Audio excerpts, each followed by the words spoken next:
Como é que é, maltinha? Bem-vindos a mais um vídeo do Madalena Divaga. Eu sou a Madalena e o vídeo de hoje é um vídeo de recomendações de livros. Mas estes livros que eu vou recomendar são relacionados com banda desenhada e romances gráficos. Ora, eu não sou, de forma alguma, uma expert no que toca a banda desenhada, romances gráficos, séries desse género.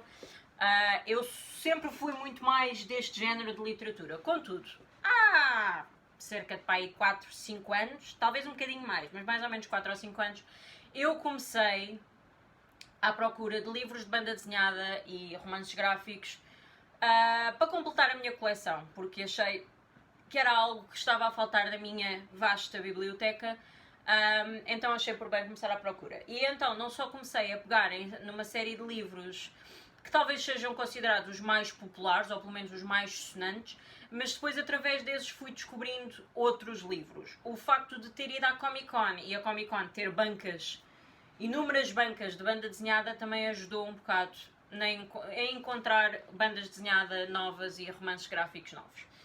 Ora, portanto, este vídeo vai ser precisamente as minhas recomendações para bandas desenhadas, ou pelo menos os livros que eu mais gosto dentro deste género. Portanto, se vocês estiverem, talvez, à procura de se voltar para esse género de livros, ou estão à procura de alguma coisa nova para ler, podem ver neste vídeo. Portanto, vamos passar à parte das recomendações. O primeiro livro que eu tenho para recomendar é a série The Wicked and the Divine. Este é o primeiro volume. Os livros já estão editados para português, já foram traduzidos para português. Este livro, os autores são Gillan, McKelvey, Wilson e Cowell. São 4 autores, isto são os apelidos. E este livro é bom para pessoas que gostam de livros de fantasia misturados com mitologia. O engraçado deste livro é que mistura toda uma série de mitologias. Portanto, o enredo, o conceito por trás da história é: a cada 100 anos, os deuses de várias religiões, portanto, deuses diferentes de cada religião, reencarnam para passar algum tempo com os humanos. E este livro começa precisamente na nova reencarnação destes deuses. Eu acho que eles reencarnam durante um certo número de anos, que eu agora não me lembro.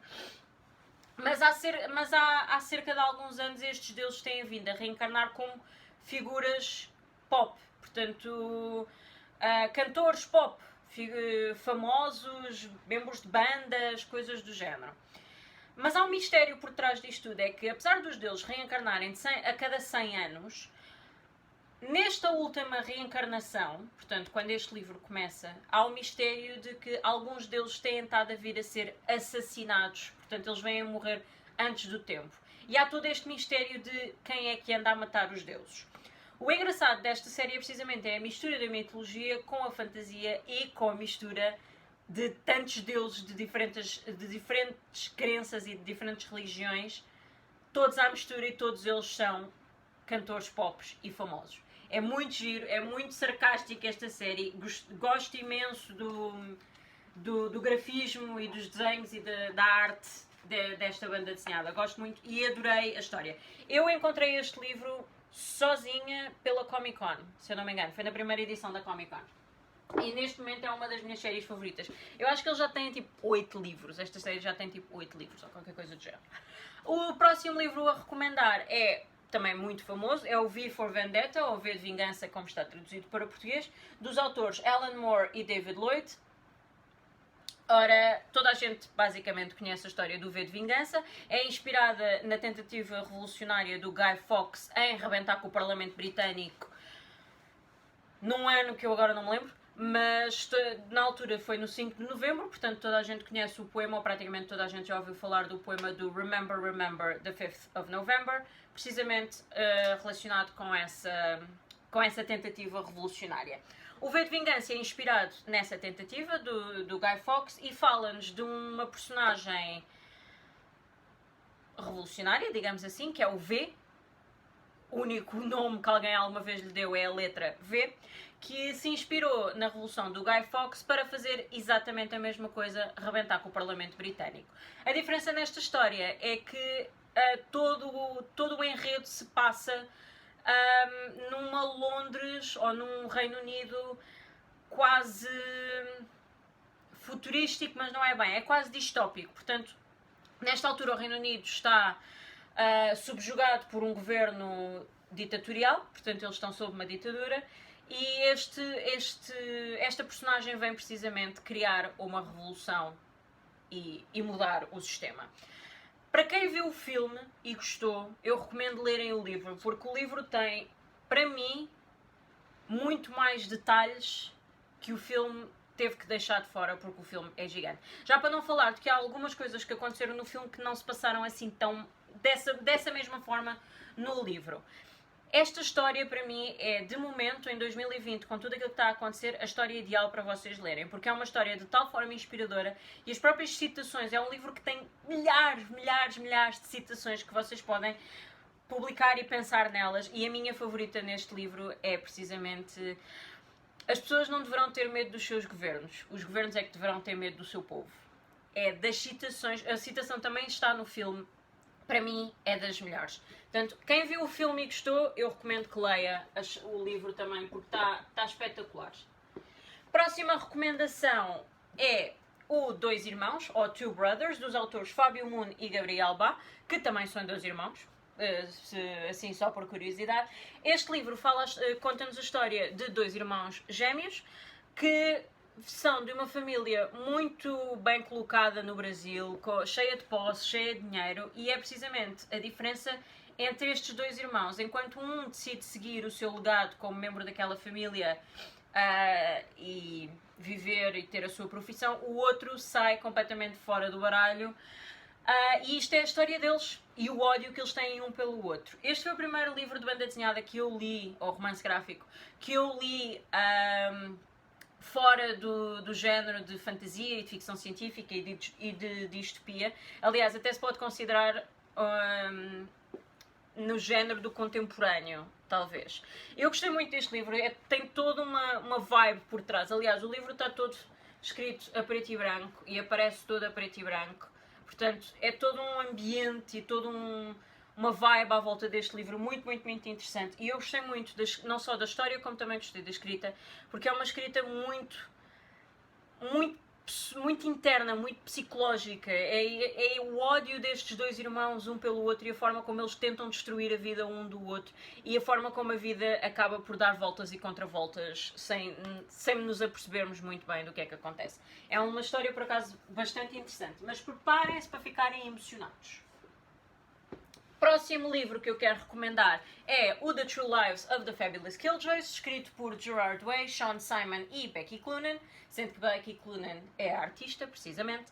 Ora, o True Lives of the Fabulous Killjoys é escrito precisamente pelo Gerard Way, que era e é o vocalista da banda My Chemical Romance, e este livro foi publicado precisamente na mesma altura quando o álbum saiu do True Lives of the Fabulous Killjoys. Foi alguns entre 2010 e 2011, se eu não me engano, acho que foi mais para 2010. Ora, o álbum e o livro complementam-se um ao outro. O livro é quase como uma sequela do álbum, portanto, se vocês ouvirem o álbum e virem os vídeos das músicas, compreendem uma parte da história. Quando lerem o livro, compreendem a outra parte da história. O livro em particular segue a história desta miúda pequenina que foi salva pelo grupo original de Killjoys, que são os 4 membros da banda dos My Chemical Romance, mas a certa altura estes quatro rebels, falta uma palavra, estes 4 Killjoys desaparecem. Ninguém sabe se eles foram mortos, se desapareceram, se o regime do Better Living Industries os raptou, ninguém sabe. Mas esta rapariga vê-se abandonada no meio do deserto a ter que sobreviver sozinha e criar alianças sozinha. Até que chega a um ponto em que ela se apercebe que tudo aquilo pelo qual os Killjoy originais lutaram, que era a abolição do Better Living Industries, foi perdido no tempo, e estes Killjoys agora que ficaram no deserto são nada mais, nada menos do que um bando de wannabes que só se querem embebedar e fazer festas no deserto. E ela não aceita isso, então decide recuperar todo o conceito original dos Killjoys e tentar derrubar o Better Living Industries. É uma história distópica, como já perceberam. É passado num futuro que supostamente deveria ter sido em 2019. Se vocês seguem todos os fãs de My Chemical Romance, 2019 deveria ser o ano do The Rise of the Killjoys. que seria quando nós fizéssemos, quando tecnicamente foi o The Rise of the Killjoys, porque foi precisamente em outubro de 2019, dia 31 de outubro de 2019, que os My Chemical Romance anunciaram que iriam voltar enquanto banda, portanto foi mais ou menos um The Rise of the Killjoys, digamos assim.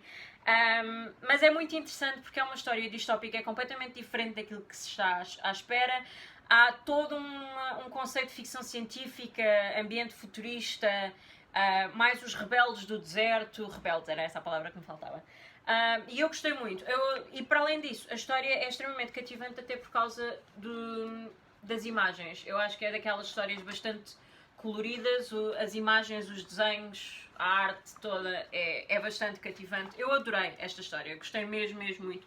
E mais interessante ainda é que o álbum e a história se acompanham uma à outra, que também é um conceito engraçado. Não sei quantos livros existem que podem ser acompanhados com o álbum também de uma banda.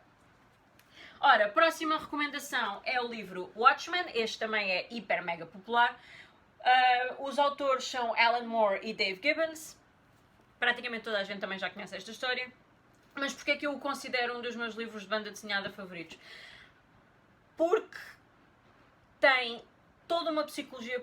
existe toda uma psicologia por trás deste livro. O que eu gosto neste livro é precisamente a história. É a visão dos heróis mascarados como sendo podres. Ok? Podres mesmo. Porque a condição humana, nós próprios, quer queiramos, quer não, por muito boas que sejam as nossas intenções, nós acabamos sempre por ter uma parte negra. E neste livro, em particular, essa parte negra é levada ao extremo. Os interesses, a vontade de sobreviver, o instinto de sobrevivência, aqui neste livro é levado ao extremo. Pior ainda, porque fala exatamente de um grupo de heróis mascarados que decidiram ser heróis pura e simplesmente para o bem da sociedade. Mas a sociedade rejeitou-os e isso teve consequências não só na sociedade como neles. Eu gosto muito desta história, acho que é extremamente psicológica, acho que é extremamente crua, é muito cruel também, mas mostra uma realidade, uma parte da sociedade mesmo podre. Até que uma das minhas personagens favoritas deste livro é a personagem mais ambígua, mais cinzenta que vocês possam encontrar, que é o Rorschach. Não só por ser psicóloga, mas o Rorschach é tipo uma personagem brutal.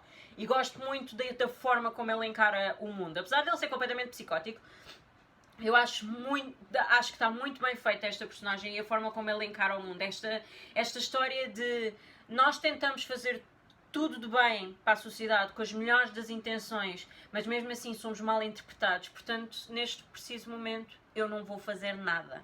Nada mesmo. E aquilo que eu faço vai ser para meu proveito. E no dia em que vocês olharem para mim, aliás, é uma das citações do livro, no dia em que olharem para cima, no meio de toda a podridão, vão pedir e gritar ajuda e eu vou-vos responder que não. E é a citação do Rorschach no livro e no filme também. Eu acho que essa citação aparece no filme. Gosto muito, como já perceberam, gosto mesmo muito. É um bocado denso. Eu demorei um bocadinho a ler este livro, mas vale a pena. Vale mesmo a pena. Especialmente se vocês gostarem de super-heróis, DC, Marvel, coisas do género. Mas atenção, entre a Marvel e a DC, eu acho que a DC é muito mais negra. A Marvel é muito mais heroica, enquanto a DC é muito mais dark. A DC é muito mais dark.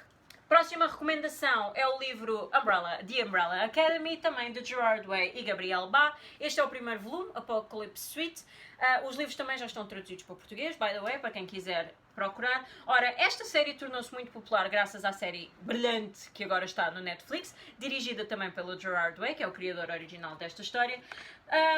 Apesar de eu ser uma fã da série e achar que a série está espetacular e eu estou desejosa que venha a segunda temporada, eu sou mais fã dos livros.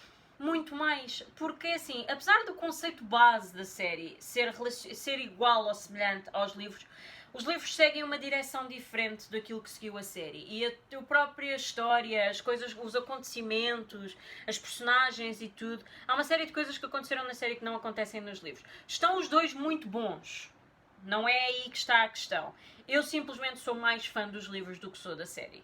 Porque eu li os livros e os livros tiveram um grande significado para mim. Outra coisa que eu também adoro muito nos livros é precisamente toda a parte psicológica, a parte do relacionamento dos irmãos, a forma como eles veem a vida, a forma como interpretam o próprio relacionamento entre eles é muito interessante. Se vocês veem a série e gostam, eu recomendo que peguem nos livros também. O último, ou melhor, o mais recente volume, que é o Hotel Oblivion, saiu em meados de final do ano passado, alguns por outubro, novembro, se eu não me engano. E está espetacular, a sério. Esta série está mesmo muito boa. Portanto, se gostam da série, leiam os livros também, porque não vão ficar desiludidos, decididamente. Próximo livro que eu vou recomendar é o primeiro volume da série Saga, de Brian K. Vaughan e Fiona Staples. Ora, a saga segue a história deste casal, que teoricamente eles deveriam ser inimigos mortais. Ela é soldado de uma lua, ele é devoto de uma religião num certo planeta, ou era soldado, mas depois fez um juramento de paz. Tecnicamente eles deveriam ser inimigos mortais, contudo apaixonam-se e têm este bebezinho aqui muito fofinho. E esta é precisamente a saga, a história deles, a quererem sobreviver e fazer com que a filha consiga crescer e viver. E é toda esta história, não é romântica, mas é uma história quase apaixonante destas duas pessoas que se deveriam odiar, mas que no fundo se apaixonaram e que a única coisa que querem é cuidar da filha e viver felizes. E viver descontraídos e descansados na vida. Mas não, eles são constantemente perseguidos por soldados de ambos os locais de onde eles vêm para os tentar matar, e a criança também. Eu só li ainda este primeiro volume, mas daquilo que li eu estou agarrada desde a primeira página, porque eu ainda... Olha só. É tão fofinho. A sério, eu gosto muito mesmo desta história. É uma mistura entre quase ficção científica e fantasia. Está muito bem ilustrada. A história também está muito apaixonante, é rápida de ler, é daquelas histórias entusiasmantes, cheias de ação, que estamos constantemente a querer virar a página. É mesmo muito interessante este livro. O livro eu acho que tem 8 volumes, se eu não me engano, 7 ou 8 volumes, também super interessante. Eu ando a ver se consigo arranjar os restantes volumes. Eu quero ver se faço um mês dedicado só à banda desenhada. E o último livro que vos quero recomendar é a versão banda desenhada de um livro que já existia, livro de literatura mesmo, da autora Laurel K. Hamilton, que é a Anita Blake, Vampire Hunter. Ora, a série da Anita Blake é uma espécie de literatura erótica com vampiros, está aí, e aquilo que fizeram foi transformar esse livro e essa série, mais ou menos, em banda desenhada. Eu só tenho o primeiro volume. Eu gosto desta série porque não só está bem ilustrada, como a própria história é hilariante. Tem toda uma E eu comprei este livro, ou eu li este livro na altura do Twilight também, portanto é esse nível, só que isto é muito mais hot. Muito mais hot que algum dia será o Twilight. Tipo, se o Twilight é como é, isto é as 50 Sombras de Grey de Twilight, basicamente. E visto que as 50 Sombras de Grey, tecnicamente, são fanfiction de Twilight, vocês percebem o que é que eu quero dizer. É a minha última recomendação, basicamente. É para quem gosta de vampiros e está à procura de alguma coisa tipo tremoço para ler, e se gostam de literatura de vampiros e estão à procura de uma banda desenhada, a série da Anita Blake é espetacular, a sério. E pronto, e não tenho muito mais a dizer, porque dizer mais sobre a Anita Blake é repetir-me. Pensem assim, só última parte desta parte deste livro. Lembram-se da série do Sangue Fresco? Lembram-se? Assinaram que sim? Ou se não conhecem, vão à procura, porque até tem os livros da Charlene Harris, que é o Sangue Fresco. Mas lembram-se da série do Sangue Fresco? O mesmo género de contexto, história, relações, cenas do género? Versão romance gráfico. Aí têm. Portanto, ora, a Anita Blake vai ficar aqui à frente, porque este era o último livro que eu tinha para vos recomendar. Espero que tenham gostado, comentem, partilhem, digam-me se já leram algum destes livros, se estão interessados em lerem mais alguns, mas espero que tenham gostado e vemo-nos na próxima divagação. Beijinhos!